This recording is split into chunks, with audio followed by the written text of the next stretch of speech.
आरंभ में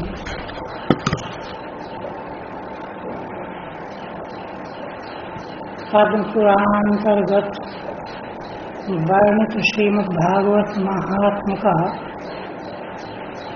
तृतीय अध्याय चल रहा है।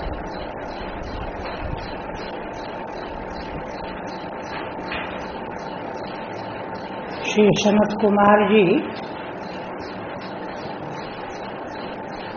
हरिद्वार के आनंद वन तट पर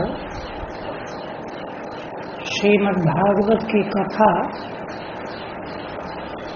सुनाने के लिए प्रस्तुत है। मुख्य श्रोता यजमान के पद पर देवर्षि नारद जी, किंतु श्रोताओं की भीड़ तो तीनों लोक के संत भक्त वैष्णव देवता वेद शास्त्र पुराण मूर्तिमान होकर के वहाँ पर उपस्थित हुए।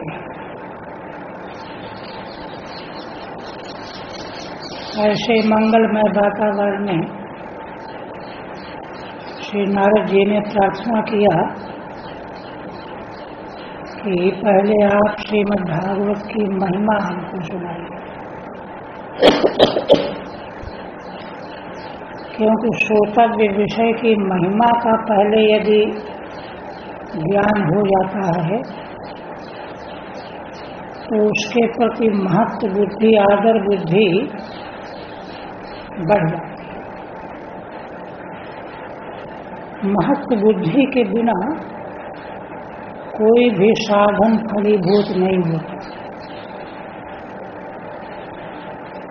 तो नारद जी के इस प्रश्न को सुन करके सूत जी बता रहे हैं कि सनत कुमार जी कहने लगे,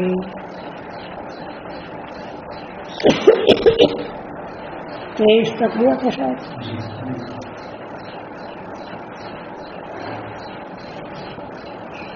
सूत जी कहते हैं कि नारद जी की आकांक्षा के अनुरूप शनकादि ऋषियों ने पहले श्रीमद्भागवत का महात्म्य सुनाना आरंभ किया। कुमारा ऊचुहु अथ ते संप्रवक्ष्यामो महिमा शुक शास्त्र जय होना चाहिए ना, क्या है शास्त्र जा है ना, गलत है। कहते हैं कि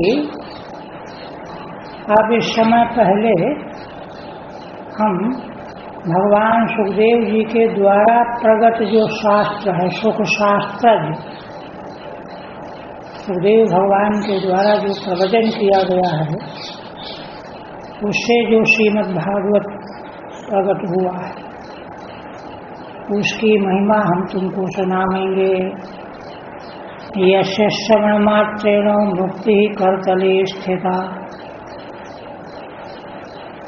शनकादि कहते हैं कि जिसको सुनने मात्र से मुक्ति करतल में स्थित हो जाती है, आ जाती है। देखिए, केवल महात्म सुनने से, महात्म सुनने से मात्र से मुक्ति करतला मलकवत आभाषित होने लगती है। करतली स्थिता का मतलब यह है कि बस मुक्ति मिलेगी ही, ये है। इसका महात्म्य सुनने से उसकी जो महिमा है वह हृदयंगम हो जाती है। हृदयंगम हो जाने से ही मानो मुक्ति हाथ में आ गई। सदाशिव्या श्रीमद्भागवती कथा यस्या श्रवण मात्रेण हरिश्चित्तम समाश्रयेत्। इसलिए शनकादि कहते हैं कि श्रीमद्भागवत उसकी कथा सदा सेवन करनी चाहिए। दुरुक्ति जो है आदरार्थ है। कोई वस्तु बहुत महत्वपूर्ण होती है तो उसको बार बार कहा जाता है, तो सदा सेव्या आदरार्थ दुरुक्ति। यस्या श्रवणमात्रेण हरिश्चित्तम समाश्रयेत्। कहते हैं क्या होगा सुनने से? जिसके श्रवण मात्र से भगवान चित्त में प्रकट हो जाते।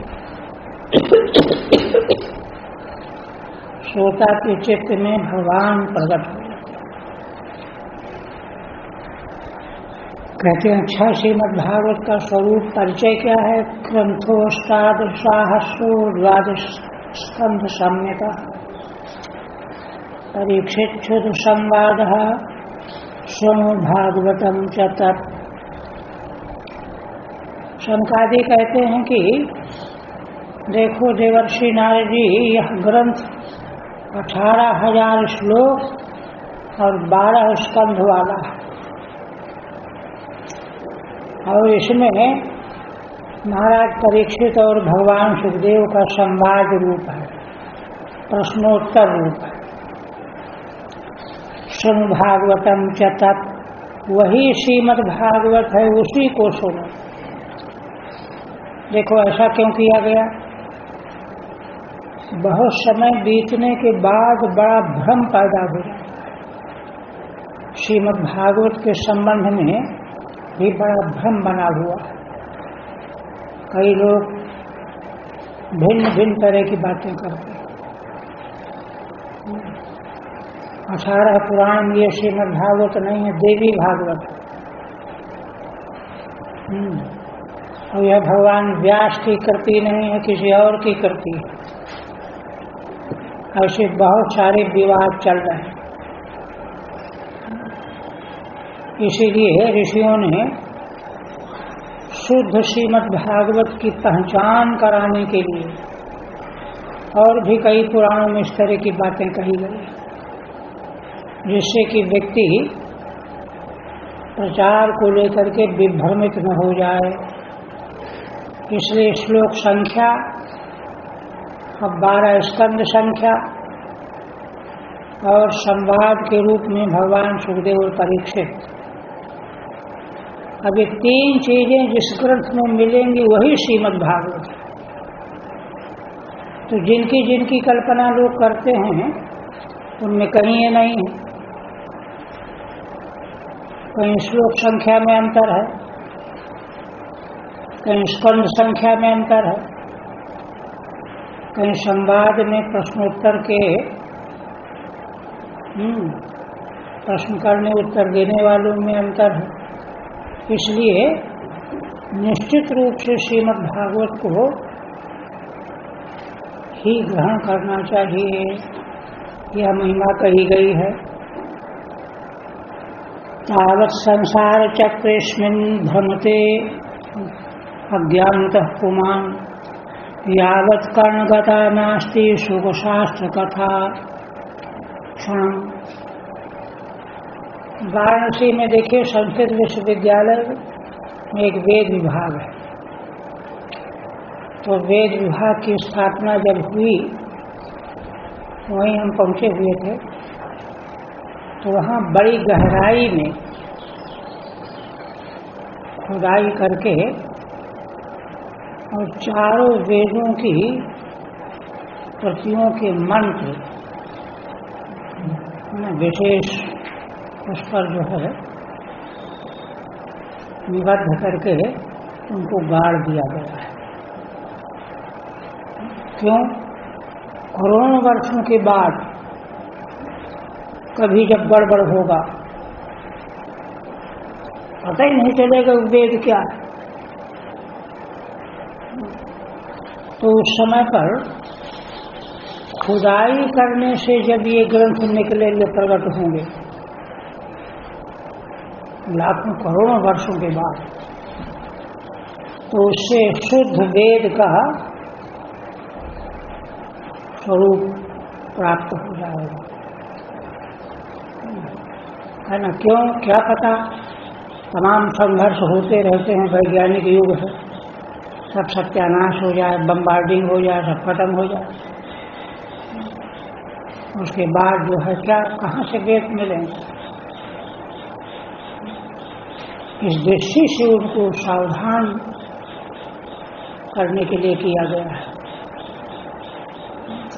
सतयुग में तो वर्णन आया है कि ऋषियों ने, क्योंकि राक्षस लोग उनको मार डालते थे, वेदों की प्रति आग लगा देते थे,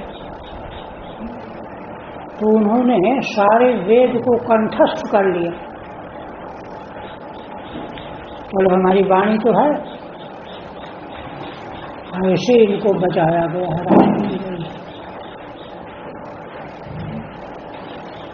तो वेदों की रक्षा का यह प्रयत्न जो है, एक बार महाराज जी के देखे दैव शक्ति कितनी प्रखर थी,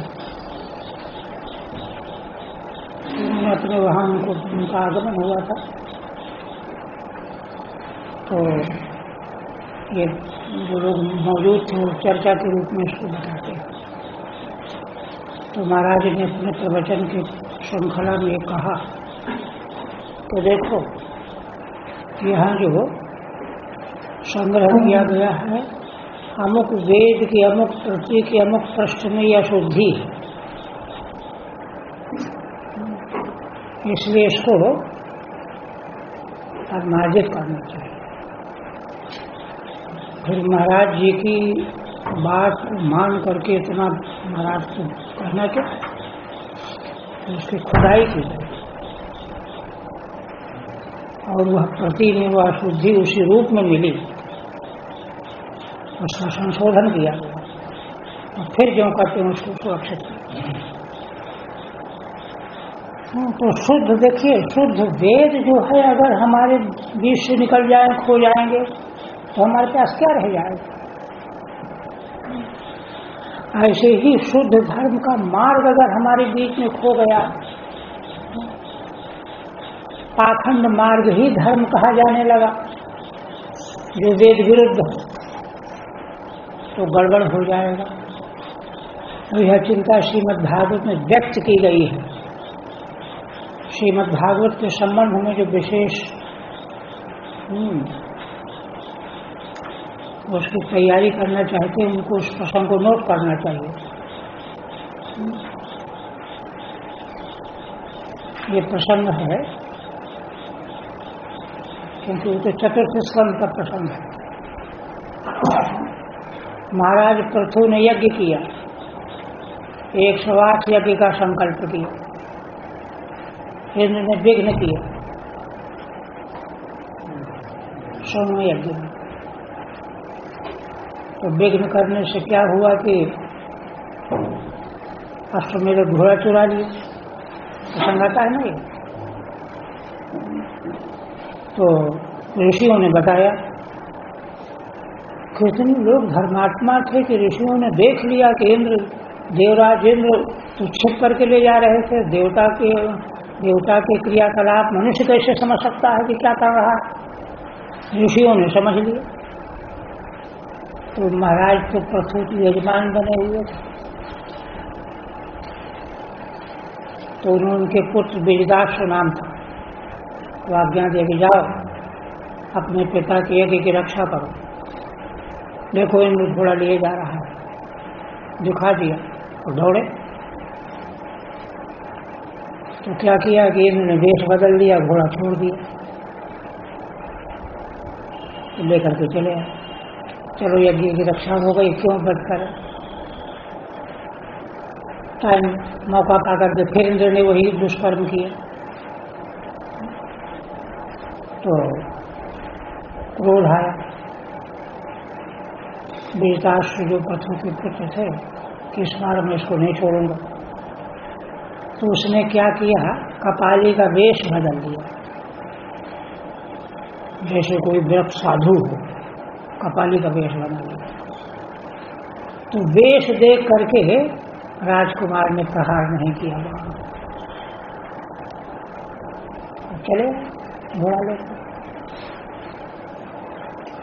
कि इस बार जब महाराज पृथु को जब पता चला तो उनको क्रोध आ गया। तो उन्होंने कहा कि हम इसको मानें। तो ऋत्विजों ने मना किया कि महाराज आप यजमान हैं, यज्ञ की दीक्षा लिए हुए हैं, आप हिंसा नहीं कर सकते। तो ब्रह्मा जी आए। ब्रह्मा जी ने महाराज को सांत्वना दी। तो वहाँ का जो प्रसंग है, ब्रह्मा जी ने जो उक्ति कथन किया है, कहा कि देखो देवता लोग जो हैं ईर्ष्यालु होते, तो नहीं चाहते कि सर्वमा यज्ञ संपन्न हो। भगवान सर्व करने वाले को इंद्र पद मिल जाता है। इनको सबसे बड़ा डर ये था कि इंद्र बन जाएंगे, हमको निराकृत होना पड़ेगा। किंतु उनके मन में कोई वासना नहीं थी, वो तो निराकांक्ष थे, निष्काम कर्म कर। देवता लोग दुराग्रही होते, तो इसलिए अपने यज्ञ की चिंता न करो, मैं आशीर्वाद देता हूँ, तुम्हारा यज्ञ 99 होकर के भी शत यज्ञ हो जाएगा। चिंता यह करो, देखो ये उक्ति है वहाँ की ग्रहण करने की कि है ना, मदान्ध होकर के इंद्र ने जो पाखंड की रचना कर दी है, रंग बिरंगे कपड़े पहनने वाले साधु, खप्पड़ लेकर के डोलने वाले, वही वेश बना करके उसने है ना विजिताश्व को बहका दिया, वंचित कर दिया। तो ये जो वेश, पाखंड वेश की जो परंपरा का बीजारोपण किया है इंद्र ने, ये बहुत खतरनाक है। देखो आप भगवान के अंशावतार हो, पशु महत्व अवतार हो, आप धर्म की रक्षा करने के लिए प्रकट हुए हो। आप यह चेष्टा करो कि पाखंड जो है वेद मार्ग में न आने पावे। सबसे ज्यादा चिंता की चीज ये है। तब उन्होंने स्वीकार किया, पितामह ब्रह्मा किया, भगवान विष्णु ने भी दर्शन दिया, और बल्कि भगवान विष्णु इंद्र को लेकर के, और भगवान ने कहा, देखो कितना उच्च कोटि का प्रसंग है कि राजन तुम महान धर्मात्मा, इंद्र ने जो भूल की है उसके लिए शर्मिंदा होकर के क्षमा याचना कर रहे हैं, तुम इनको क्षमा कर दो। और इनको झुक गए महाराज के चरणों में, किंतु मनुष्य देवता से पैर छुआएंगे क्या? तो भगवान के अवतार होकर के आगे धर्म का आचरण कर रहे थे, उठा लिया, गले लगा लिया देवराज इंद्र को। पसंद तो देखिए यहाँ पाखंड को किस तरह से उपेक्षित बताया गया है, और साथ में वैदिक धर्म की परंपरा की रक्षा के लिए कितनी सहनशीलता का उपदेश किया गया है। ये विषय जो है बहुत गंभीर है। श्रीमद् भागवत असल में वैदिक शास्त्र है। यह वेद के मार्ग को ही प्रकाशित करने वाला है, और वेद के बिना साध्य साधन का बोध कभी किसी उपाय से हो ही नहीं सकता। इसलिए कई लोग वेदांती विशेष करके श्रीमद् भागवत के भक्ति मार्ग की उपेक्षा करने का साहस करते हैं, ये बिल्कुल गलत करते हैं। वेद विरुद्ध यहाँ एक भी अक्षर नहीं है श्रीमद् भागवत। और दूसरी बात, भगवान का अवतार वेद वैदिक धर्म की रक्षा करने के लिए। और ऐसे वातावरण में मनुष्य का कैसे हित हो सकता है, यह सब संपन्न करने के लिए भगवान ने अवतार लिया है। इसलिए इसका तो जितना गहन अध्ययन हो, देखो जीवन में साधन रहेगा तो उस साधन के बल पर उसके अर्थ जो है निकलेंगे, प्रकट होंगे। ऊपर ऊपर से इनके अर्थों को कोई ग्रहण नहीं कर सकता। स्टडी करके कोई चाहे कि हम इसको समझ जाएंगे, तो संभव नहीं है। परंपरा के महान पुरुषों के द्वारा श्रवण ही एकमात्र उपाय है। वेद का कहना है आत्मा वारी द्रष्टव्य श्रोतव्य मंतव्य निधिध्यासितव्य। आत्मा का श्रवण मन निधिध्यासन साधन बताया गया है दर्शन के लिए, ये नहीं। अखंड जी महाराज ने अपने प्रवचन में बताया कि जो है वहाँ कलमुड़िया बाबा जी के कार्यक्रम में गए थे, तो इनको लोगों ने भाषण के लिए कहा। वेदांत शास्त्र बड़ा गंभीर भाषण दिया महाराज ने। एक बड़े उच्च कोटि के वेदांत शास्त्र के ज्ञाता बुलंदशहर जिले में कहीं की बात। जब ये बाहर आए तो कहा कि अच्छा वेदांत का अच्छा अध्ययन किया है। तो इन्होंने कहा कि अध्ययन नहीं श्रवण किया है। महाराज के प्रवचन में अध्ययन जिंदगी बीत जाएगी, अध्ययन करने करते करते कुछ नहीं आएगा। श्रवण के पश्चात अध्ययन, वह तो उसका मनन कहा जाएगा। तो ये बात यहाँ पर बताई गई। तब भागवतम सुनो, भागवत वह है उसको सुनो, मनगढ़ंत तो नहीं। कोई भागवतीय है, कोई कहता है कि नहीं वो है। तावत संसार चक्रेष्मिन् भ्रमते अज्ञानतः पुमान्। अज्ञान के परवश हुआ मनुष्य तब तक संसार में भटकता रहता है, तब तक यावत् कर्णगता नास्ति सुख शास्त्र कथा क्षणम। जब तक भगवान सुखदेव जी का शास्त्र श्रीमद् भागवत एक क्षण के लिए भी कान में नहीं आई है। देखो यहाँ इससे क्या बात कही जा रही है पद्म पुराण के महात्म्य, कि भगवान सुखदेव जी का शास्त्र जो श्रीमद् भागवत है उसकी कथा कान में आने से अज्ञान का नाश होता है ना। क्योंकि भ्रम संसार का भ्रमण दूर हो जाता है। भ्रमण होता है अज्ञान से, तो अज्ञान नष्ट होगा तब तो संसार का भ्रमण दूर होगा। तो अज्ञान कैसे नष्ट हुआ? सुख शास्त्र का श्रवण करने से हुआ, चाहे थोड़ी देर ही सुना।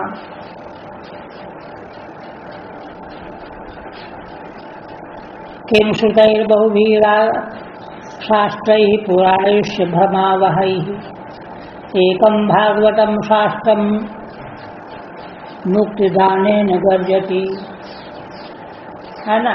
तो कोई ये सोच के कहे कि ठीक है भाई साधन तो अनेक हैं, चाहे ये ले लो, चाहे ये ले लो, चाहे ये ले लो। और दिल्ली जाने के लिए चाहे बस पकड़ लो, ट्रेन पकड़ लो। कहते हैं कि देखो जो बहुत सारे शास्त्रों को जो सुनने में लगे हुए हैं, है ना, तो कहते हैं कि बहुवी शास्त्रैः श्रुतैः और बहुवी पुराणैश्च श्रुतैः किम, क्यों? भ्रमावहैः, उनसे तो भ्रम बढ़ता है, उनसे भ्रम बढ़ता है।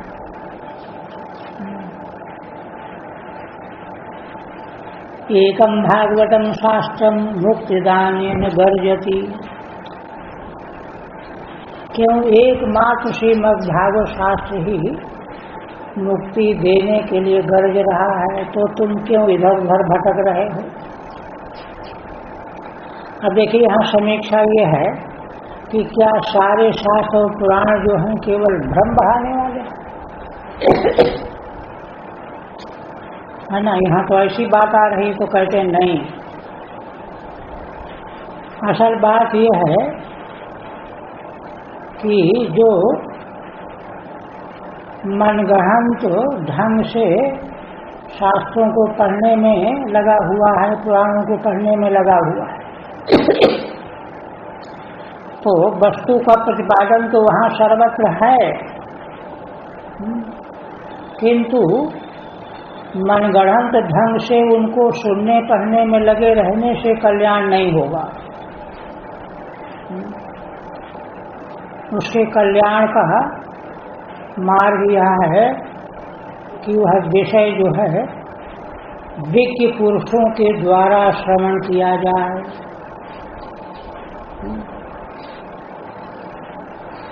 उत्तर गीता में भगवान का एक वचन है, अनंत शास्त्रम बहुवेदितव्यम। शास्त्र तो अनंत है और बहुत जानने की चीजें हैं। अल्पश्च कालो बहवश्च विघ्ना,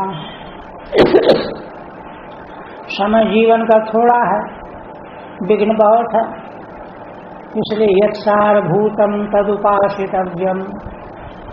इसलिए सारभूत जो तत्व हो उसकी उपासना करनी चाहिए। उपासना कैसे करनी चाहिए? सारभूत तत्व को ग्रहण करने वाले महान पुरुषों को चरणों में बैठ करके उसको जानना चाहिए। ये भगवान का उत्तर गीता का ऋषि लोग तो स्वयं वेद शास्त्र के कितने बड़े ज्ञाता थे, किंतु सूत जी जब आए तो उनसे उन्होंने अपनी कठिनाई तो रखी।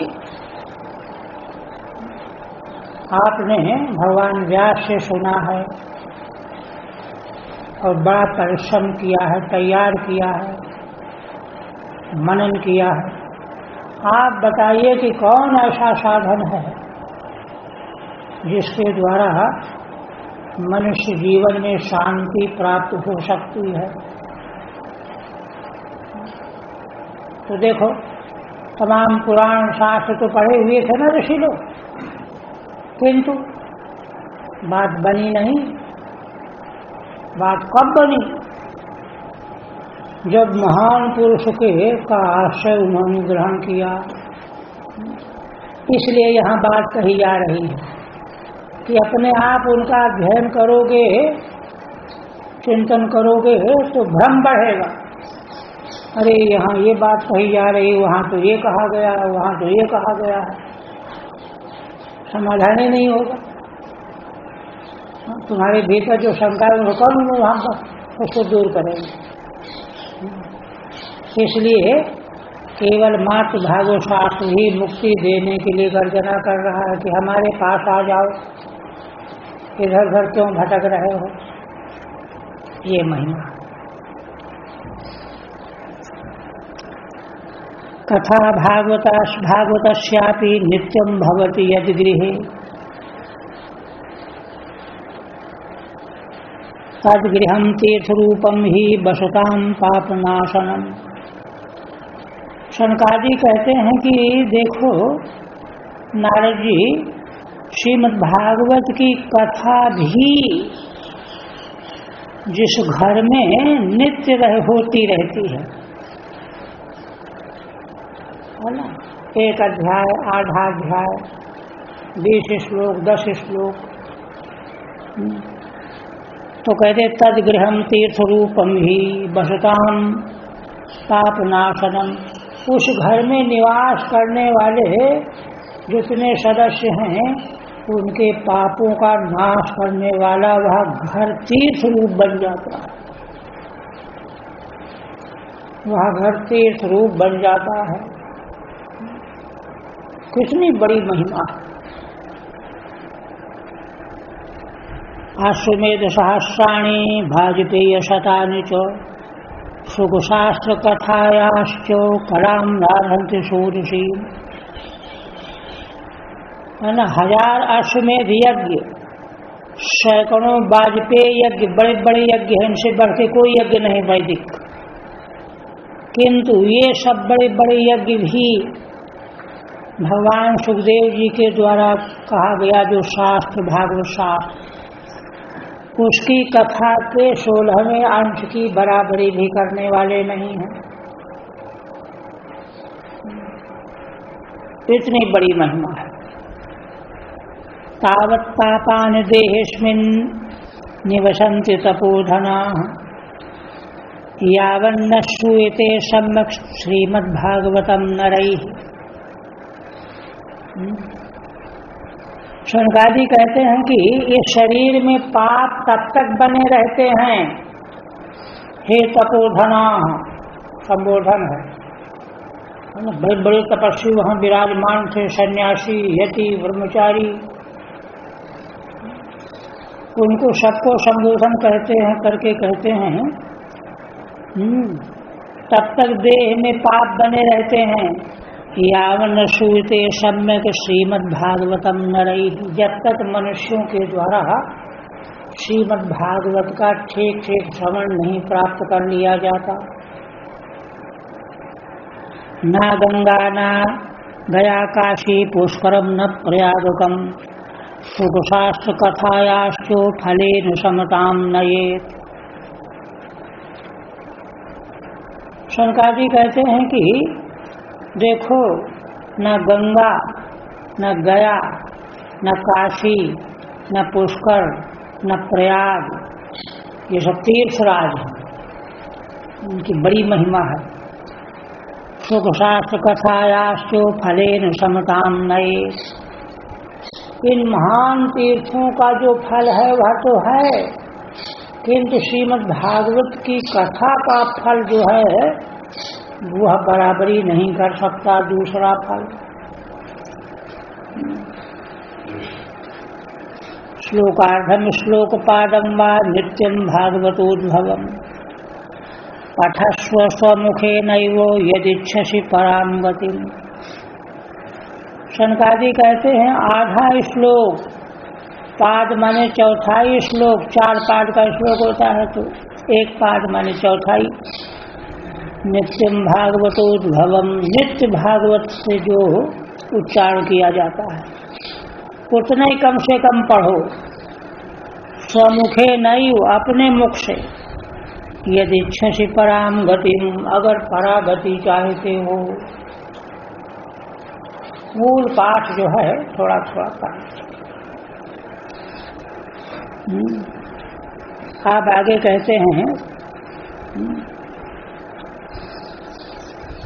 ये महात्म बता करके अब कोई ऐसा न समझ ले, देखो क्या न समझ ले कि जो है अब श्रीमद् भागवत का महात्म सुन लिया, सोचा कि मंदिर बेकार, ये बेकार, वो बेकार, ये बेकार, ऐसी जो है नासमझी कहीं न पैदा हो जाए। ये नहीं है। इसलिए 16 पदार्थों का उल्लेख कर रहे हैं। कहते हैं देखो, वेदादि ही, वेद का आदि है प्रणव, ओंकार, और वेद माता गायत्री 2, पौरुषम सूक्त में उच्च, पुरुषोक्त 3, शास्त्री पुरुषा, त्रयी वेद त्रयी ऋगिजुषाम, और श्रीमद् भागवत 5, द्वादशाक्षर में उच्च, द्वादशाक्षर मंत्र भगवान का, ओम नमो भगवते वासुदेवाय 6। द्वादशात्मा कौन? भगवान सूर्य। द्वादशात्मा 12 महीने में अलग अलग गण सूर्य भगवान के संक्रमण। प्रयाग काल, सर्वप्रेरक काल, संवत्सरात्मक काल माने 1 संवत्सर। ब्राह्मणा अग्निहोत्र, और सूर्य भी माने वही गौ कामधेनु, और द्वादशी तिथि की बहुत बड़ी महिमा है। इसी प्रकार से तुलसी और बसंत ऋतु और पुरुषोत्तम भगवान श्री कृष्ण, ये 16 हो। एतेषां तत्वतः प्राज्ञैर्न पृथक् भावेष्यते। शनकादि कहते हैं प्राज्ञों के द्वारा इन 16 में पृथकता नहीं मानी जाती, ये सब एक रूप है। तो देखिए, श्रीमद् भागवत के महात्म की महिमा को सुन करके तुलसी को हाथ जोड़ना बंद कर दिया, ये तो मूर्खता हो जाएगी। तुलसी का निरादर करना मानो भागवत का निरादर करना है। ये सब बात सबके साथ में लगा दी चाहिए। अग्निहोत्र का निरादर नहीं, ब्राह्मणों का निरादर नहीं, है ना, मंत्र का निरादर नहीं, सारी चीजें सबको लेके चलना है। ये सब श्रीमद् भागवत स्वरूप ही। यस्य भागवतम शास्त्रम वाचयेदर्थतोदिशम् जन्मकोटिकृतं पापम नश्यते नात्र संशयः। शनकादि भगवान कहते हैं कि देखो, जो कोई मनुष्य भागवत शास्त्र का अर्थतः वाचन करता है, अर्थतः वाचन करने का मतलब अर्थानुसंधान पूर्वक अर्थ भी जानता है ना, अर्थानुसंधान पूर्वक, तो उसका फल क्या है? जन्म कोटि कृतम पापम नश्यते नात्र संशयः। करोड़ों जन्मों में किए गए पापों का नाश हो जाता, इसमें संशय नहीं है।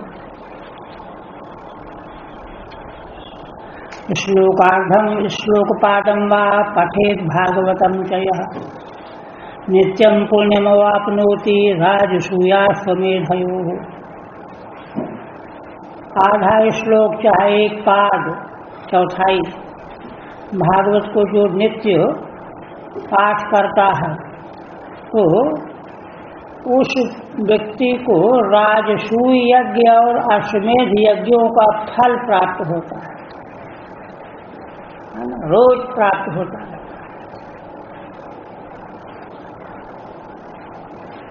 उक्तम भागवतम नित्यम कृतम च हरिचिंतनम तुलसी पोषणम चैव धीनाम सेवनम समम। शनकादि भगवान कहते हैं कि श्रीमद् भागवत का नित्य वाचन है ना, और साथ में भगवान का चिंतन, नित्यम कृतम च हरिचिंतनम। तुलसी पोषणम चाहिए, तुलसी जी को जल देना, उनको संभाल करना, मिट्टी वगैरह डालना। धेनुनाम सेवनम समम, और गौ की सेवा करना, ये सब बराबर है। भागवत का पारायण करना नित्य, भगवान का चिंतन करना नित्य, तुलसी का पोषण करना नित्य, गौ का सेवा करना नित्य, ये सब बराबर है। ये है, देखो वैदिक परंपरा का धर्म केवल जबानी जमा खर्च नहीं होता, खूब बोल रहे हैं, खूब जान रहे हैं, खूब बोल रहे हैं, समझा रहे हैं, नहीं, जीवन में उसका अवतरण होना चाहिए। भगवान श्री राम ने वह सब जीवन में प्रकट करके दिखा। रामो विग्रहवान धर्म, उनका चलना देखने से धर्म आ जाएगा, उनका बोलना सुन करके समझ करके धर्म आ जाएगा। विग्रह, धर्म का विग्रह, ये महिमा है। तो इसलिए उसके साथ में देखिए शास्त्रकार जो है इनकी महिमा समान बता रहे हैं, उपेक्षा नहीं करनी चाहिए। अंतकाले तो तेनैव येनैव श्रूयते सुखशास्त्रवाक् प्रीत्या तस्यैव वैकुंठम गोविंदोऽपि प्रयच्छति। कहते हैं कोई अंतकाल में भी जिसके द्वारा भगवान सुखदेव जी का शास्त्र सुना गया है प्रीतिपूर्वक, तो उसको भगवान गोविंद जो है वैकुंठ धाम दे देते। एक बार यहाँ दावानल कुंड में एक कथा हमने की थी सप्ताह के रूप में।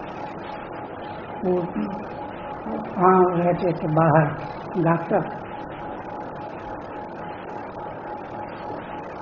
मैंने अरब में कहीं किसी, तो उनके पिताजी बीमार थे, उनको टेलीफोन से सुनवाया था यहाँ, इसमें भावना थी, आ नहीं सकते शैया में पड़े, लेकिन टेलीफोन से जो है उन्होंने संयोग जोड़ दिया। तो ये महिमा समझ करके कि अंतकाल में भागवत सुन करके भगवान उसको वैकुंठ दे देते हैं। हेम सिंहयुतम चैतद वैष्णवाय प्रददाति च कृष्णेन सह सायुज्यम स पुमान लभते ध्रुवम।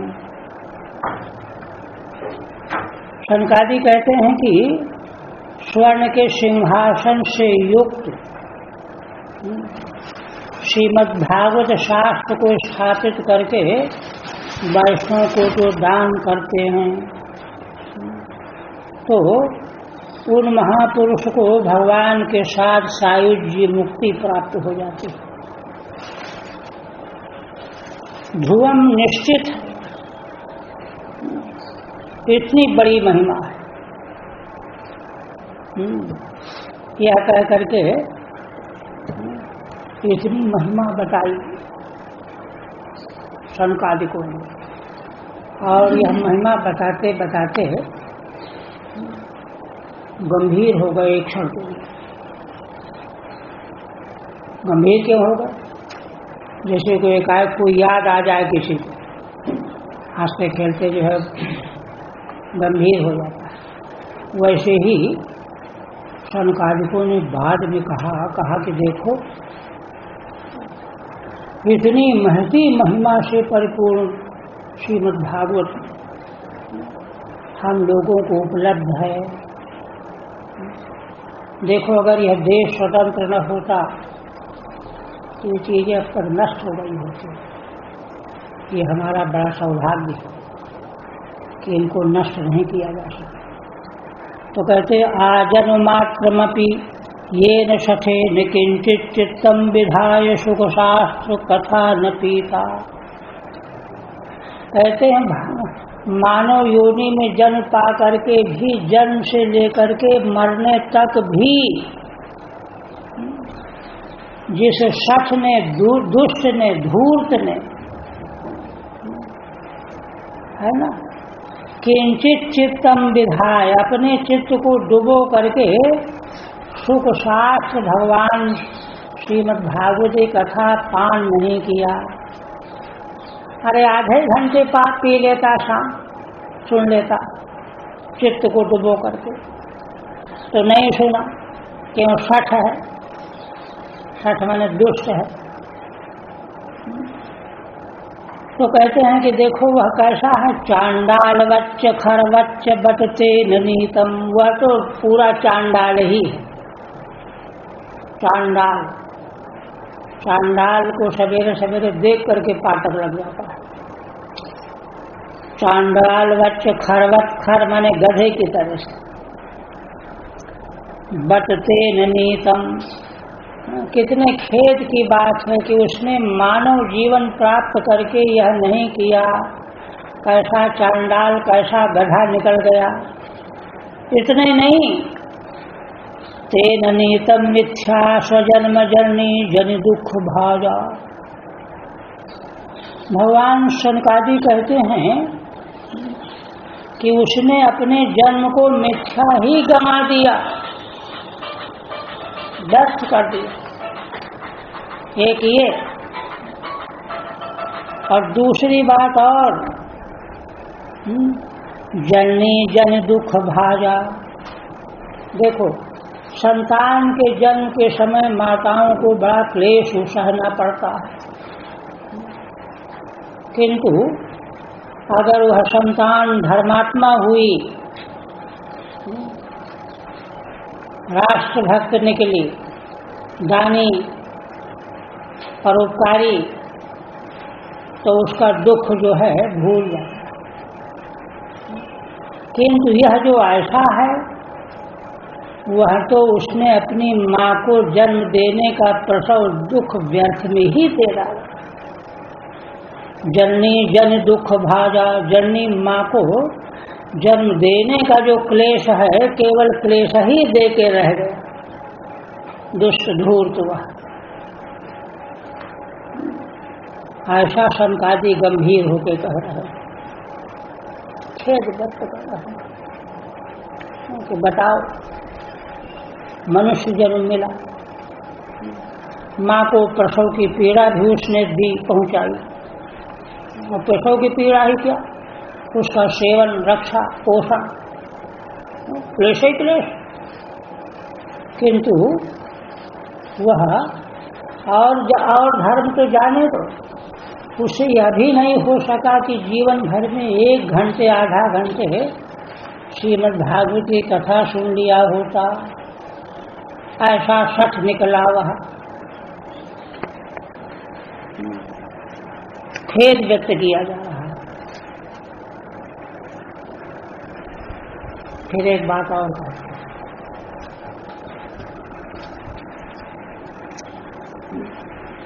ये चीजें अनुभव करने के लिए है। हमारा शास्त्र जो है, शास्त्र इस तरह की बात ऊब करके, ग्लानि से भर करके ऐसे वाक्य निकालता है कि कैसे इसको शर्म आ जाए।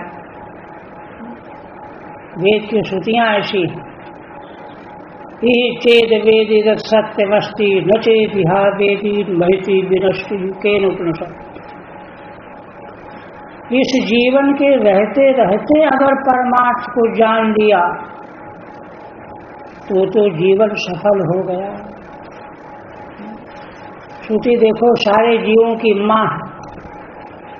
हमारे महाराज कहा करते थे, मातृ सत हितैषिणी भगवती श्रुति।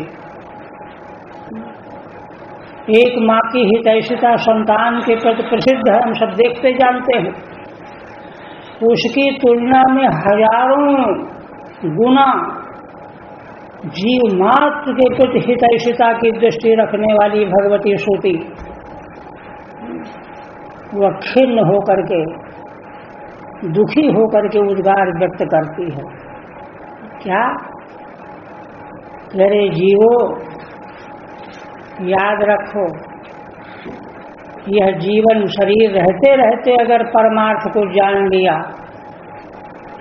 तो तुम्हारा संसार में जन्म लेना सार्थक बन गया। न चेदिहा वेदी महिति विनष्टि। अगर तुम नहीं जान पाए तो समझ लो, कान खोल करके सुन लो, महान विनाश हो जाएगा। ये श्रुति जो है खेद प्रकट करती हुई कह रही है।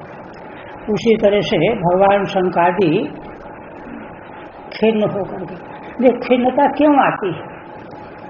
खिन्नता जिनके प्रति प्रेम होता है, जीवों के प्रति प्रेम होता है, माता पिता को संतान के प्रति प्रेम होता है, तो उनको बड़ा दुख होता है, खिन्न हो जाते हैं। देखो क्या कर रहा है, देखो क्या हो गया है।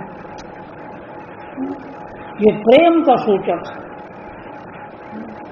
इसलिए त्रिकालज्ञ ऋषि भगवत कल्प संकालिकों ने खेद पूर्वक यह उद्गार व्यक्त किया। इतनी बड़ी बड़ी महिमा। और देखो, हमारी परंपराएं गवाह हैं। भगवान व्यास को भी बड़ी निराशा मिली। संसार ऐसा विचित्र है, भगवान का लीला प्रपंच कितना विचित्र है। जैमिनी के प्रश्न के उत्तर में भगवान व्यास कहते हैं वत्स जैमिनी शिष्य थे, शिष्य को कहते हैं ऊर्ध बाहुर्विरोमेशो, अरे मैं दोनों भुजाओं को ऊपर उठा करके चिल्लाता जा रहा हूँ, कहता जा रहा हूँ, न च कश्चित् शृणोति माम्, लेकिन देखो क्या दुर्भाग्य है कि मेरी बात कोई सुनने वाला नहीं। क्या? धर्मादर्थश्च कामश्च स किमर्थं न सेव्यते। भगवान व्यास के हृदय में कितनी पीड़ा थी। कहते हैं कि अरे संसारियों, धर्मादर्थश्च कामश्च, तुम ऐसा ढूंढ रहे हो, भोग और आराम ढूंढ रहे हो, ऐसा हो जाए वैसा हो जाए, यह सब धर्म से मिल जाएगा। धर्म का सेवन करोगे दोनों चीजें मिल जाएंगी। अर्थ और काम के लिए पीछे भागना नहीं पड़ेगा। ये वैदिक धर्म की दृष्टि है, शास्त्र की दृष्टि है। धर्मादर्थस्य कामश्च सा किमर्थं न सेव्यते। तुम उसका सेवन नहीं करते हो, सीधे पैसा पाना चाहते हो, कमाना चाहते हो, लोग इकट्ठा करना चाहते हो, यही हो रहा है ना चारों। तो ये है धर्म। इसी प्रकार की है ना खिन्नता शंकरादि भगवान व्यक्त कर रहे हैं। एक बात और कहते, जीवच्छौ निगततः सतु पाप कर्म। कहते हैं कि देखो, भगवान में जिसका मन मनुष्य होकर के नहीं लगा, जरूर उसने पाप ही पाप किए होंगे। पूर्व पाप के कारण हर चर्चा न सुधार, जो बुखार के अंश में भोजन से रुचि जाए। इसलिए जीवच्छवो निगततः, वह तो जीवित बना हुआ होने पर भी मृत तुल्य है, शव ही है, लाश ही है। कौन है ना? सतु पाप कर्मा, पाप कर्म करके आया, इसलिए ऐसा है। महाभारत का वचन है, जन्मनाम सहस्रेषु बुद्धिर्या भाविता पुरा, तामेव भजते जंतु उपदेशो निरर्थकः। जीव उसी का भजन करता है, चाहता है, उपदेशो निरर्थकः, सदुपदेश हुआ उसके लिए निरर्थक हो जाता है। अरे क्या बेकार की बातें करते हो, भाग जाता है ना। इसलिए सतुपाप कर्मा। कौन? ये न श्रुतम सुख कथा वचनम न किंचित, जिसने भगवान सुखदेव जी का प्रवचन रूप भागवत कथा का वचन किंचित अपि न श्रुतम, कुछ भी नहीं सुना। धिक्तम नरम पशु समम भूभार भूरूपम, वह मनुष्य जो है धिक्कार के योग्य है। तम नरम धिक, है ना, पशु समम, क्यों? वह केवल आकृति मनुष्य की है, वह तो है पूरा पशु के समान ही है। भूवि भार रूपम, वह तो पृथ्वी के लिए भार रूप ही है। एवं वदन्ति दिवि देव समाज मुख्या, इस प्रकार की बात देवलोक में, देवताओं के समाज में उन लोगों के बारे में बात कही जाती है कि वे तो धिक्कार के योग्य हैं, पृथ्वी के लिए भार रूप हो रहे हैं। ऐसा उनके बारे में कहते हैं, दुखी होकर के, बद्र होकर।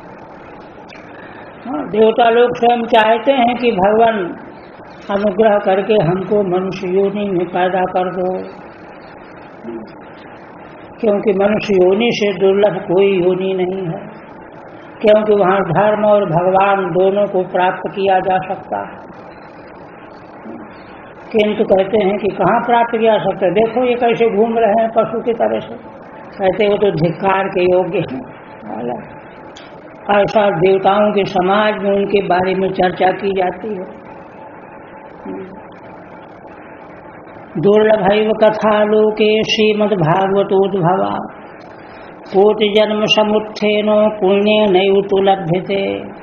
देखिए एक बात यहाँ पर आई कि जो मनुष्य श्रीमद् भागवत के श्रवण से वंचित हैं वे पाप कर्मा पक्का हो गया। इसका मतलब क्या हुआ कि श्रीमद् भागवत पुण्यात्माओं को उपलब्ध होती है। इसलिए कहते हैं दुर्लभयो कथा लोके श्रीमद् भागवतोद्भवा। अरे देवर्षि नारद जी, लोक में संसार में श्रीमद् भागवत से प्रकट होने वाली जो कथा है बहुत ही दुर्लभ है ना। कहते हैं फिर कैसे मिले, हमारी इच्छा है। कहते हैं कोटि जन्म समुत्थेन पुण्य नैव लभ्यते। करोड़ों जन्मों में जो पुण्य इकट्ठा किया गया हो, इतना पुण्य इकट्ठा हो गया, उसके द्वारा ही प्राप्त हुआ करती है, पुण्य के द्वारा ही लब्ध होती है। इसलिए वैदिक सनातन परंपरा में पुण्य करने को, धर्म करने को सबसे पहले बताया जाता है। तेन योग निधे धीमन श्रोतव्या सा प्रयत्नतः दिनानाम नियमो नास्ति सर्वदा श्रवणम मतम। फिर कहते हैं कि हे योग के निधि, निधान, योग के खजाना, नारद जी के लिए संबोधन। नारद जी तो भगवान के अवतार ही, योग निधि हो, बुद्धिमान हो, है ना। सा प्रयत्नतः श्रोतव्या, इससे सिद्ध हो गया कि बड़े प्रयत्न पूर्वक इसको सुनना ही चाहिए। प्रयत्नतः कहते हैं कि कितने दिन में सुनना चाहिए। दिनानाम नियमो नास्ति। कहते हैं देखो श्रीमद् भागवत के प्रति आदर भाव हो तो दिनों का कोई नियम नहीं है।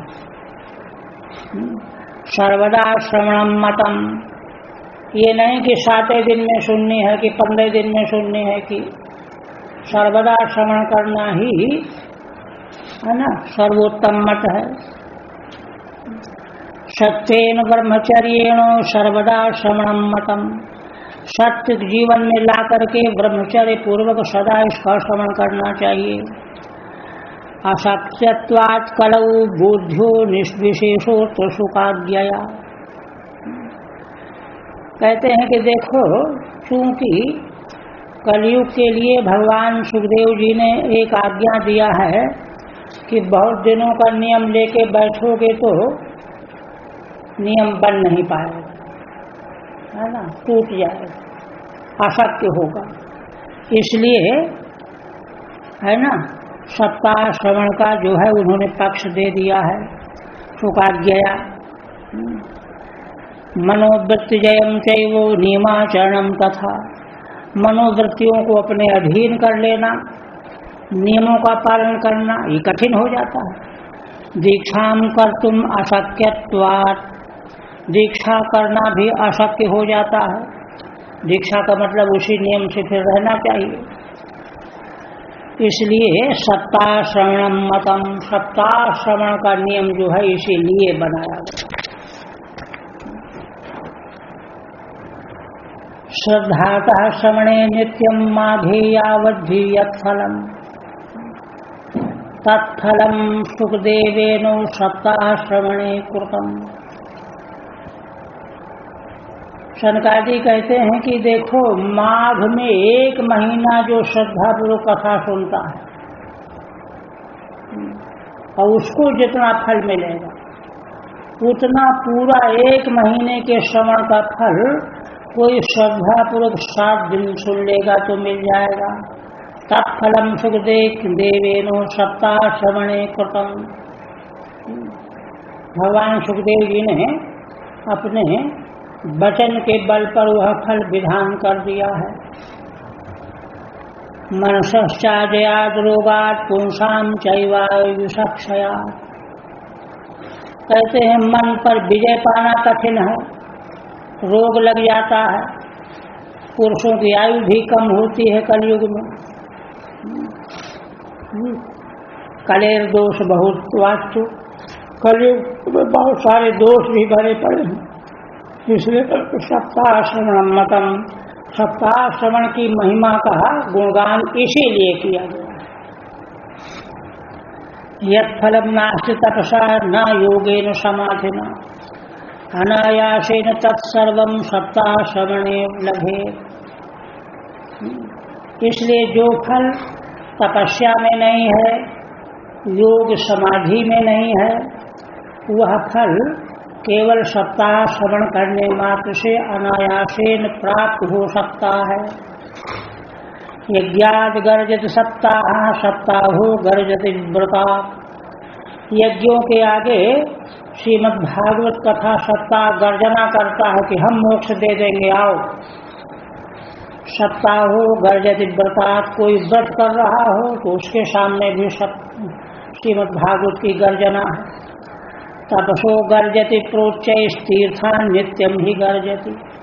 कोई तपस्या करने जा रहा हो तो श्रीमद् भागवत सप्ताह गर्जना करके कहता है कि हमारे पास आओ। तीर्थ करने जा रहा है तो उसके सामने गर्जना करता है कि हमारे पास आओ। योगाद गर्जत सप्ताह हो, ध्यानाद ज्ञानाद च गर्जति। योग से बढ़ करके, ध्यान से बढ़ करके, ज्ञान से बढ़ करके भी किम ब्रूमो गर्जनम तस्यो रे रे गर्जति गर्जति। श्रीमद् भागवत की गर्जना को मैं कहाँ तक कहूँ, वह तो निरंतर गर्जना करता ही रहता है ना। कोई तपस्या करने दूसरे साधन में लगने जा रहा हो, चलने जा रहा हो, गर्जना कर रहा है, जैसे घंटा बजी रहा है ऐसे। यह सुन करके यह महात्म जब शंकादिकों ने सुनाया तो सौनक जी पूछने लगे, शास्त्रर्य में तत् कथितम कथानकम ज्ञानादि धर्मान विगणय्य सांप्रतम निःश्रेषे भागवतम पुराणम जातम कुतो योग विदादि सूचकम। देखिए ये प्रश्न बड़ा मार्मिक है, इस पर गहराई से विचार करना चाहिए। शौनक आदि ऋषि कहने लगे कि अरे सूत जी, आपने तो बड़ा आश्चर्यजनक यह कथानक आपने सुनाया। क्यों? आपने यह कहा कि ज्ञानादि धर्मान विगणय्य, ज्ञान, योग, तप, व्रत, उपवास, ये जो बहुत सारे साधन बताए गए हैं, इनको कुछ भी न गिन करके, है ना, निःशेषे भागवतम पुराणम, इन सबों से बढ़ करके श्रीमद् भागवत पुराण को कल्याण का साधन आपने सिद्ध किया, बताया। अब कृपा करके आप यह तो बताइए कि ऐसा हो कैसे गया। वेद के साधन बताए गए, साधनों से बढ़ करके, ज्ञान से बढ़ करके, योग से बढ़ करके, तप से बढ़ करके, निशेषम भागवतम पुराणम, निशेष माल को प्रकट करने वाला भागवत पुराण, कुतः जातम, कहाँ से प्रकट हुआ, इतनी महिमा इसकी कैसे बढ़ करके मालूम पड़ गई। योग वेदादि सूचकम, है ना, यह तो जो है योग के वेताओं, योग के वेताओं का भी आदि हो गया, माने उस सब से भी बढ़ करके जो है यह प्रकट हो गया, मालूम पड़ गया।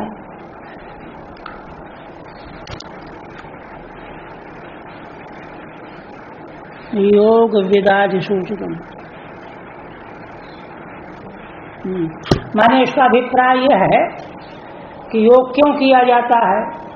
इंद्रियों का निग्रह हो, मन का निग्रह हो, प्राण का निग्रह हो, है ना। ज्ञान क्यों किया जाता है कि संसार से वैराग्य हो, भोगों से वैराग्य हो, वह सब कुछ इसी से हो जाता है। श्रीमद् भागवत इतना व्यापक कल्याणकारी साधन है कि तत्त जो साधन है एक एक चीज को पूरा करते हैं। जैसे अमुक चीज लेना है तो वहाँ जाओ, अमुक लेना है वहाँ जाओ, वहाँ जाओ, वहाँ जाओ। वह सारी सामग्री इसी के द्वारा प्राप्त हो जाती है। ऐसा अद्भुत श्रीमद् भागवत शास्त्र प्रकट कैसे हुआ? आप कृपा करके यह मुझको बताओ। बस